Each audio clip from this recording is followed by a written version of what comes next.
हरे कृष्णा। आप सभी का दिन शुभ और मंगलमय हो और भगवान श्री कृष्ण की कृपा आप सभी भक्तजनों पे सदा बनी रहे। आज सुनिए आषाढ़ मास महात्म्य का अध्याय नंबर 24। आज के अध्याय में आप जानेंगे कंडू मुनि का चरित्र और मुनि पर भगवान पुरुषोत्तम की कृपा का वर्णन। श्री व्यास जी कहते हैं, हे मुनिवरों, पुरुषोत्तम क्षेत्र संपूर्ण जीवों के लिए सुखदायी है। वह धर्म, अर्थ, काम और मोक्ष चारों पुरुषार्थों का फल देने वाला है। उस तीर्थ में कंडू नाम के एक महातेजस्वी मुनि रहा करते थे, जो परम धार्मिक, सत्यवादी, पवित्र, जितेंद्रियों और समस्त प्राणियों के हित में तत्पर रहने वाले थे। उन्होंने इंद्रियों को जीतकर क्रोध पर अधिकार प्राप्त कर लिया था। वेद वेदांगों के पारंगत विद्वान थे और भगवान पुरुषोत्तम की आराधना करके उत्तम सिद्धि प्राप्त कर चुके थे। उनके सिवा और भी बहुत से मुनि वहां उत्तम व्रत का पालन करते हुए सिद्ध हो चुके थे। तब मुनियों ने पूछा, हे साधु शिरोमणि, कंडू कौन थे और उन्होंने किस प्रकार वहां परम गति प्राप्त की थी? हम उनका चरित्र सुनना चाहते हैं, कृपया करके आप बताइए। तब श्री व्यास जी बोले, हे मुनीश्वरों, कंडू मुनि की कथा बड़ी मनोहर है। मैं संक्षिप्त में कहता हूँ, सुनो। गौतमी नदी के परम मनोहर एकांत तट पर जहाँ कंद मूल, फल, शबीदा पुष्प और कुश आदि की अधिकता थी, कंडू मुनि का आश्रम था। वहाँ सभी ऋषियों के फल और फूल सुलभ थे। केले का उद्यान उस आश्रम की शोभा बढ़ा रहा था। वहाँ कंडू मुनि ने व्रत, उपवास, नियम, स्नान, मौन और संयम आदि के द्वारा बड़ी भारी एवं अत्यंत अद्भुत तपस्या की। वे ग्रीष्म ऋतु में पंचाग्नि का ताप सहते रहे और वर्षा में खुली वेदी पर सोते और हेमंत ऋतु में भीगे वस्त्र धारण करके कठोर तपस्या करते थे। मुनि की तपस्या का बढ़ता हुआ प्रभाव देखकर देवता, गंधर्व, सिद्ध और विद्याधरों को बड़ा विस्मय हुआ। वे कहने लगे, इनका महान धैर्य अद्भुत है। इनकी कठोर तपस्या नितांत आश्चर्यजनक है। उन्हें तपस्या में स्थित देखकर इंद्र सहित संपूर्ण देवता उसके भय से व्याकुल होकर आपस में परामर्श करने लगे। वे उनकी तपस्या में विघ्न डालना चाहते थे। त्रिभुवन के स्वामी देवराज इंद्र देवताओं का अभिप्राय जानकर एक सुंदरी अप्सरा से बोले, परम लोचे, तुम शीघ्र कंडू मुनि के आश्रम पर जाओ। मुनि वहां तपस्या करते हैं। उनकी तपस्या में विघ्न डालने के लिए ही तुम्हें भेजा जाता है। सुंदरी, तुम शीघ्र ही उनके चित्त में शोभा उत्पन्न कर दो। तब परम लोचा बोली, हे सुरश्रेष्ठ, मैं सदा आपकी आज्ञा का पालन करती हूँ, किंतु इस कार्य में मैं तो मेरे जीवन का ही संदेह है। मैं मुनि कंडू से बहुत डरती हूँ। वे ब्रह्मचर्य व्रत के पालन में स्थित है, अत्यंत उग्र है। उनकी तपस्या बहुत तीव्र है। वे अग्नि और सूर्य के समान तेजस्वी हैं। मुझे अपनी तपस्या में विघ्न डालने आई हुई जानकर परम तेजस्वी कंडू मुनि कुपित हो उठेंगे और श्राप दे देंगे। यह सुनकर देवराज इंद्र ने कहा, सुंदरी, मैं कामदेव, ऋतुराज, वसंत और दक्षिण समीर को तुम्हारी सहायता में देता हूँ। इन सब के साथ उस स्थान पर जाओ, वहाँ वे महामुनि रहते हैं। इंद्र का यह कथन सुनकर मनोहर नेत्रों वाली प्रेमलोचा कामदेव आदि के साथ आकाश मार्ग से कंडू मुनि के आश्रम पर गई। वहां पहुंचकर उसने एक बहुत सुंदर वन देखा।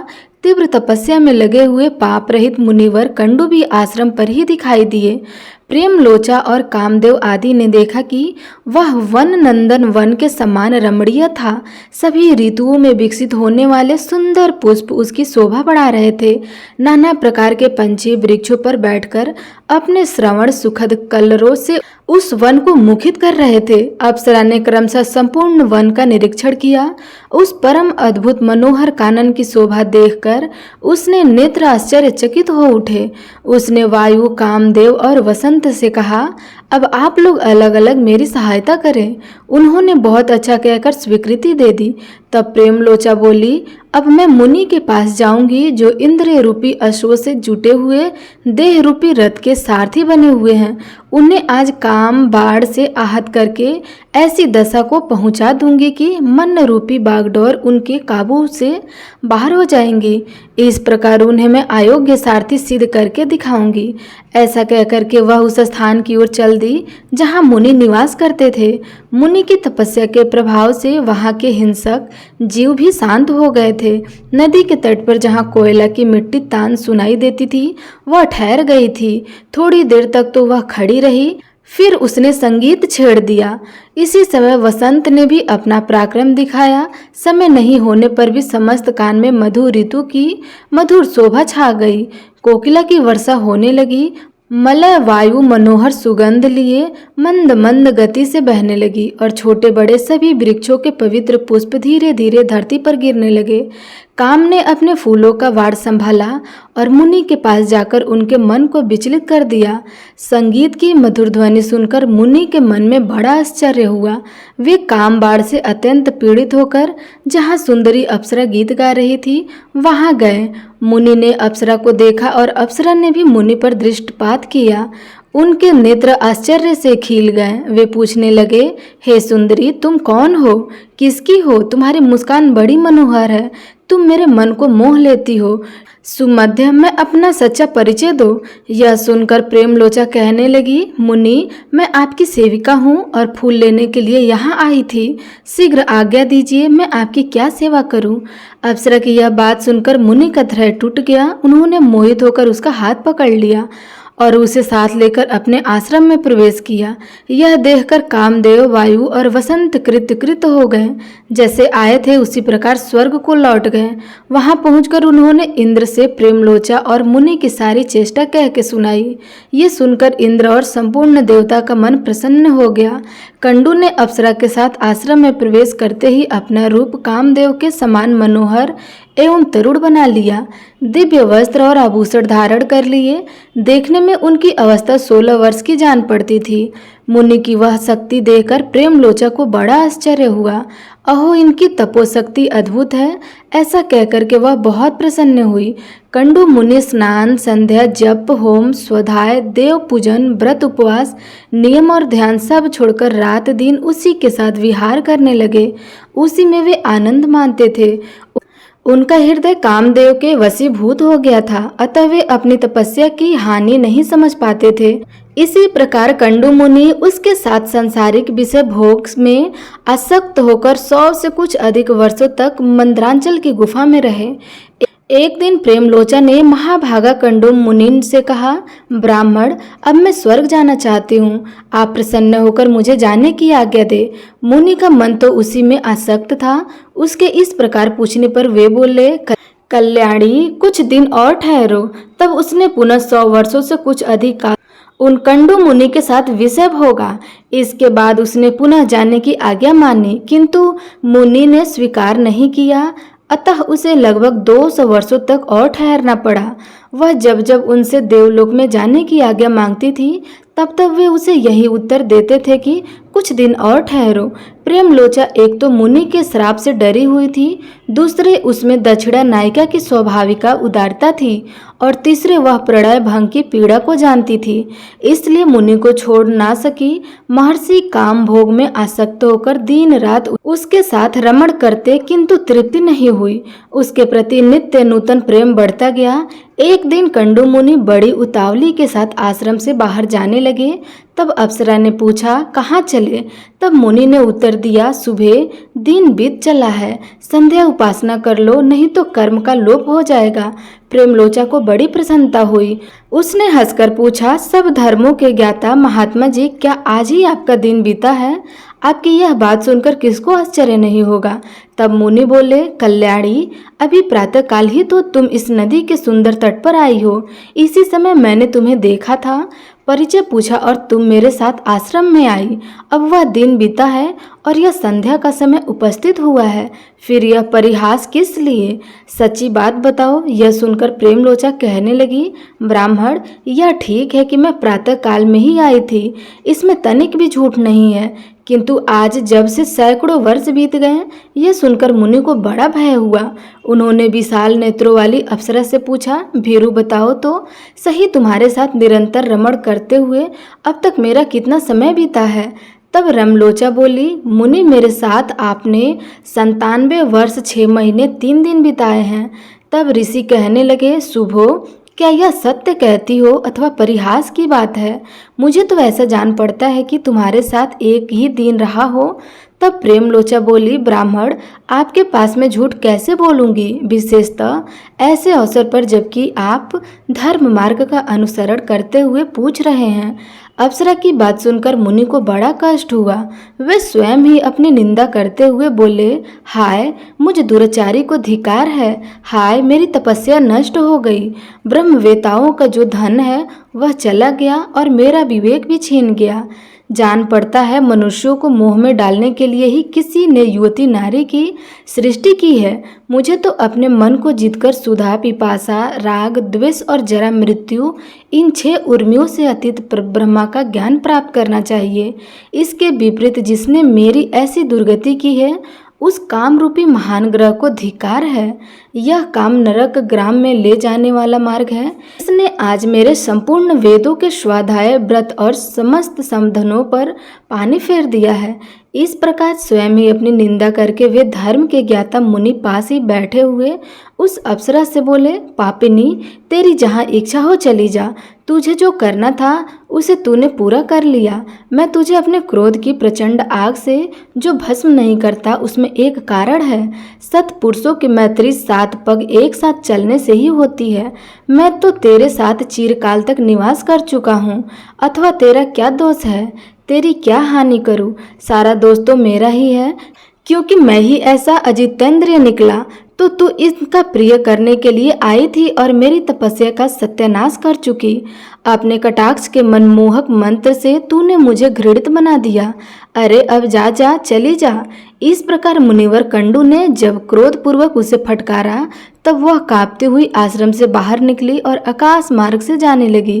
प्रेम से बोलिए श्री कृष्ण भगवान की जय। आज का अध्याय यहीं समाप्त हुआ। इसके आगे जो कुछ भी हुआ इसका वृतांत आप अगले अध्याय में अवश्य सुनिएगा।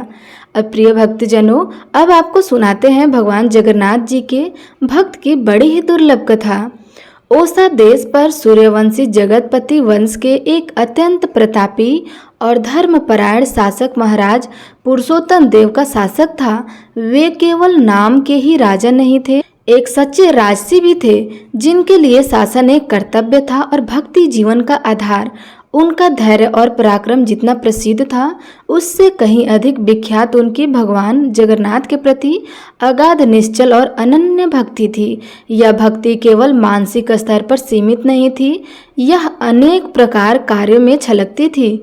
उनकी विनम्रता का सबसे बड़ा प्रमाण विश्व प्रसिद्ध पूरी रथ यात्रा के महापर्व पर देखने को मिला था, जब तीनों लोकों के स्वामी महाप्रभु जगन्नाथ अपने भाई बलभद्र और अपनी बहन सुभद्रा के साथ अपने भव्य रथों पर आरूढ़ होते हैं।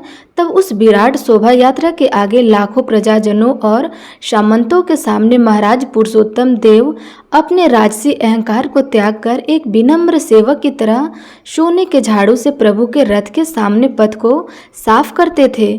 यह छेरा पहरा की रस्म उनके लिए कोई परंपरा या दिखाई नहीं थी, बल्कि उनके हृदय की गहराई से निकलता हुआ एक समर्पण का भाव था। वे मानते थे कि इस विशाल साम्राज्य के वास्तविक अधिपति तो स्वयं श्री जगन्नाथ हैं और वे तो मात्र उनके एक तुच्छ सेवक, उनके चरणों की धूल के समान है। उनका यह कार्य उनकी प्रजा को संदेश देता था कि ईश्वर के सामने पद, प्रतिष्ठा और ऐश्वर्य सब शून्य है, केवल निर्मल भक्ति ही सर्वोपरि है। एक बार महाराज पुरुषोत्तम देव अपनी दिग्विजय यात्रा के सिलसिले में दक्षिण भारत के कांची राज्य में पहुंचे थे। वहां के मनमोहक उद्यानों में उन्होंने अपनी सेना सहित पड़ाव डाला। संयोग देखिए, उसी समय कांची नरेश की अद्वितीय सुंदरी और गुणवती कन्या राजकुमारी पद्मावती अपनी सखियों के साथ उसी उद्यान में विहार करने के लिए आई थी। जब महाराज पुरुषोत्तम देव और राजकुमारी पद्मावती की आंखें मिली तो वे एक दूसरे के दिव्य स्वरूप, शालीनता और सरल स्वभाव पर मंत्र मुग्ध हो गए। यह पहली दृष्टि का प्रेम था जो दो पवित्र आत्माओं के बीच नियति द्वारा रचा गया था। जब कांची के महाराज को पुरुषोत्तम देव के आगमन की सूचना मिली तो उन्होंने पूरे राजकीय सम्मान के साथ उन्हें राजमहल में आमंत्रित कर दिया। कांची नरेश और उनकी महारानी पुरुषोत्तम देव को तेजस्वी व्यक्तित्व, विनम्र आचरण और धर्म के प्रति उनकी गहरी आस्था से अत्यधिक प्रभावित हुए। उन्होंने बिना विलंब किए अपनी एकमात्र पुत्री पद्मावती का विवाह महाराज पुरुषोत्तम देव से करने का प्रस्ताव रख दिया। महाराज ने इस प्रस्ताव को सहर्ष स्वीकार किया और दोनों राज्यों में उत्सव का माहौल बन गया। इस शुभ समाचार के साथ वे अपने राज्य उड़ीसा लौट गए। कुछ महीनों के पश्चाताप कांची के राजा ने विवाह की औपचारिकताओं को अंतिम रूप देने के लिए अपने एक वरिष्ठ और विश्वास पात्र मंत्री को पुरी भेजा। महाराज पुरुषोत्तम देव ने उनका भव्य स्वागत किया। यह समय भी अत्यंत शुभ था, क्योंकि पुरी में वार्षिक रथ यात्रा का महापर्व बस कुछ ही दिनों में आरंभ होने वाला था। राजा ने मंत्री से आग्रह किया कि वे कुछ दिन और रुके और इस अलौकिक उत्सव के साक्षी बने। मंत्री ने इसे एक सुनहरा अवसर मानते हुए सहर्ष स्वीकृति दे दी। अंततः रथ यात्रा का वह पावन दिवस आ ही गया। शंख, घंटे, घड़ियाल, मृदंग और छाछ मंजीरे की ध्वनि से दसों दिशाएं गूंज उठी थी। जय जय जगन्नाथ के उद्घोषणा से आकाश धर्रार रहा था। लाखों भक्तों का जनसमूह अपने आराध्य की एक झलक पाने के लिए उमड़ पड़ा था। इसी भक्तिमय और दिव्य वातावरण के बीच कांची के मंत्री की दृष्टि एक ऐसे दृश्य पर पड़ी जिसने उसके मस्तिष्क को झकझोर कर रख दिया। उसने देखा कि उड़ीसा के महाराज अधिराज, जिनके पराक्रम की गाथाएं उसने सुनी थी, स्वयं अपने हाथों में सोने की झाड़ू लेकर भगवान के रथ के सामने मार्ग बुहार रहे हैं। मंत्री का सांसारिक ज्ञान और अभिमान इस भक्ति की गहराई को माप नहीं सकता। उसकी दृष्टि में यह एक राजा के पद की गरिमा का घोर अपमान था। उसने सोचा, धिक्कार है, एक चक्रवर्ती सम्राट होकर यह व्यक्ति सफाई कर्मी एवं चंडाल की भांति मार्ग में झाड़ू लगा रहा है। ऐसे कुल में हमारी राजकुमारी का विवाह कैसे हो सकता है? वह पुरुषोत्तम देव की भक्ति को उनकी दीनता और निम्नता समझ बैठा। अपमान और क्रोध की अग्नि में जलता हुआ वह मंत्री उत्सव समाप्त होने की प्रतीक्षा भी न कर सका और जल्द ही अपने राज्य कांची लौट गया।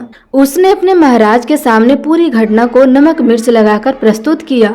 उसने कहा, महाराज, आप जिस व्यक्ति से अपनी राजकुमारी का विवाह करने जा रहे हैं वह तो एक राजा के नाम पर कलंक है। मैंने अपनी आंखों से उसे लाखों लोगों के सामने एक चंडाल की तरह झाड़ू लगाते हुए देखा है।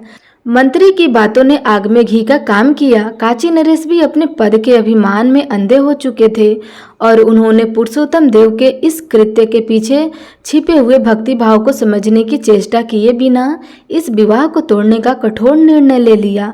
कांची के राजा ने तुरंत एक दूत के माध्यम से पुरुषोत्तम देव को एक अपमानजनक संदेश भिजवाया कि मैं अपनी पुत्री का विवाह किसी ऐसे व्यक्ति से नहीं कर सकता जो चंडालों की तरह मार्ग की साफ सफाई करता हो। यह सुनकर पुरुषोत्तम देव के हृदय को गहरा आघात लगा। यह केवल उनका नहीं बल्कि उनके आराध्य भगवान जगन्नाथ की सेवा का अपमान भी था। अपने और अपने प्रभु के सम्मान की रक्षा के लिए उन्होंने तत्काल कांची राज्य पर आक्रमण करने की घोषणा कर दी। किंतु यहाँ एक रोचक तथ्य यह भी था कि कांची का राजा स्वयं भगवान गणेश का परम भक्त था। युद्ध आरंभ होने से पहले उसने एक शर्त रखी थी कि यदि इस युद्ध में तुम विजय हुए तो मैं अपनी पुत्री पद्मावती का विवाह तुमसे करा दूंगा। साथ ही हमारे कुल देवता भगवान गणेश की मूर्ति को भी तुम्हें सौंप दूंगा, जिसे तुम अपने जगन्नाथ मंदिर में स्थापित करना। किंतु यदि तुम पराजित हुए तो तुम्हारे आराध्य जगन्नाथ, बलभद्र और सुभद्रा की मूर्तियों को यहाँ कांची लाकर मेरे गणेश जी के विग्रह के पीछे स्थापित किया जाएगा। यह शर्त सुनकर पुरुषोत्तम देव का रक्त खौल उठा, किंतु उसे अपने और अपने प्रभु पर पूरा विश्वास था। युद्ध का बिगुल बज चुका, परंतु दुर्भाग्यवश पहले आक्रमण में पुरुषोत्तम देव की सेना को भारी क्षति उठानी पड़ी। उनके शास्त्रागार में रहस्यमयी ढंग से आग लग गई और उन्हें पराजय का सामना करना पड़ा। इस हार से वे टूट गए। उन्हें यह चिंता सताने लगी कि कहीं इस शर्त के कारण उन्हें अपने प्राण प्रिय आराध्य से हमेशा के लिए दूर न होना पड़े। इस निराश और पीड़ा की घड़ी में उन्होंने अपने राजमहल के एकांत कक्ष में भगवान जगन्नाथ के चित्र के सामने अश्रुपूर्ण नेत्रों से प्रार्थना की। उन्होंने बिलखते हुए कहा, हे जगन्नाथ, पतित पावन, यह क्या हो गया? मैंने तो केवल आपके प्रति अपनी भक्ति और विनम्रता प्रकट की थी और उसी का यह परिणाम मिला कि आज मेरा और आपका दोनों का अपमान हो रहा है। हे जगत के नाथ, आप तो ब्रह्मांड के स्वामी हैं। आप किसी गणेश जी के विग्रह के पीछे कैसे स्थापित हो सकते हैं? यदि इस युद्ध में मेरी पराजय हुई तो यह केवल मेरी नहीं, आपकी भी हार होगी। कृपया करके प्रभु मेरा मार्गदर्शन करें। भक्त की सच्ची और आहार पुकार कर भला भगवान अनसुनी कैसे कर सकते थे। उसी रात भगवान जगन्नाथ ने राजा पुरुषोत्तम देव को सपने में दर्शन दिए। उनका दिव्य स्वरूप अत्यंत शांत और सौम्य था। उन्होंने राजा को आश्वस्त करते हुए कहा, हे राजन, व्यधि मत करो, मैं तुम्हारी भक्ति से प्रसन्न हूँ। तुम पुनः अपनी सेना को संगठित करो और कांची पर आक्रमण करो। इस बार मैं और मेरे अग्रज बलभद्र स्वयं तुम्हारी सेना में साधारण सैनिक बनकर युद्ध करेंगे। विजय तुम्हारी ही होगी। भगवान की यह अमृतवाणी सुनकर राजा की सारी चिंताएं दूर हो गई। उनका हृदय नवीन उत्साह और अदम्य साहस से भर गया। उन्होंने तुरंत अपनी सेना को फिर से तैयार किया और पूरे विश्वास के साथ कांची की ओर चल पड़े। इस बार युद्ध का दृश्य कुछ अलग था। राजा की विशाल सेना के आगे 2 घोड़े सवार पूरी सेना का नेतृत्व करते हुए तीव्र गति से बढ़ रहे थे। एक काले घोड़े पर सवार था जिसका वर्ण श्याम था और दूसरा श्वेत घोड़े पर जिनका वर्ण गोरा था। उनके चेहरे पर अलौकिक तेज था और उनकी गति में ऐसी दिव्यता थी मानो वे अकेले ही पूरी शत्रु सेना का संहार करने में सक्षम हो। ग्रीष्म ऋतु की तपती दोपहरी थी। दोनों घुड़सवार अपनी सेना से काफी आगे निकलकर एक गांव के पास पहुंचे। निरंतर यात्रा और गर्मी के कारण उन्हें तीव्र प्यास लगी। तभी उन्होंने देखा कि एक वृद्ध ग्वालिन, जिसका नाम मणिका था, अपने सिर पर छाछ का मटका रखे बेचने के लिए जा रही थी।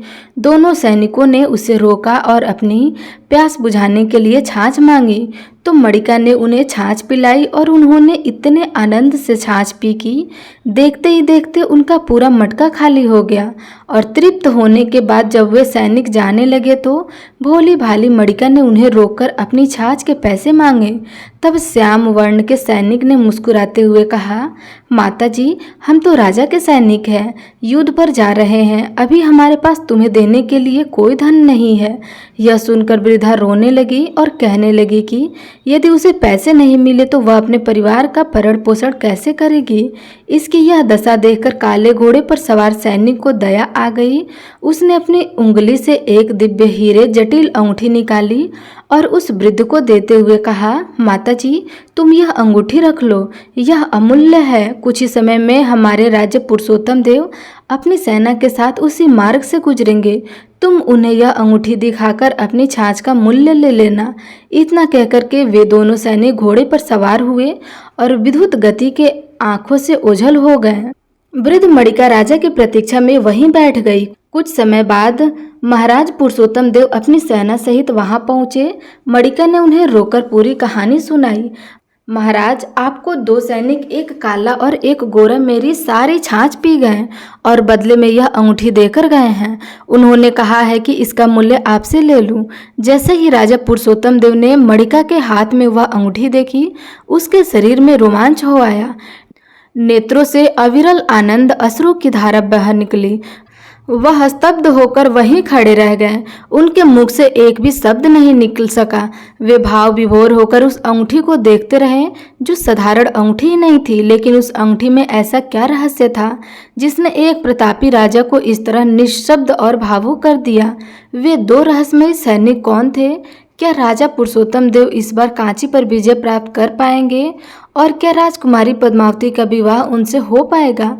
इन सभी प्रश्नों के उत्तर इस दिव्य कथा के अगले भाग में आपको सुनने के मिलेगा।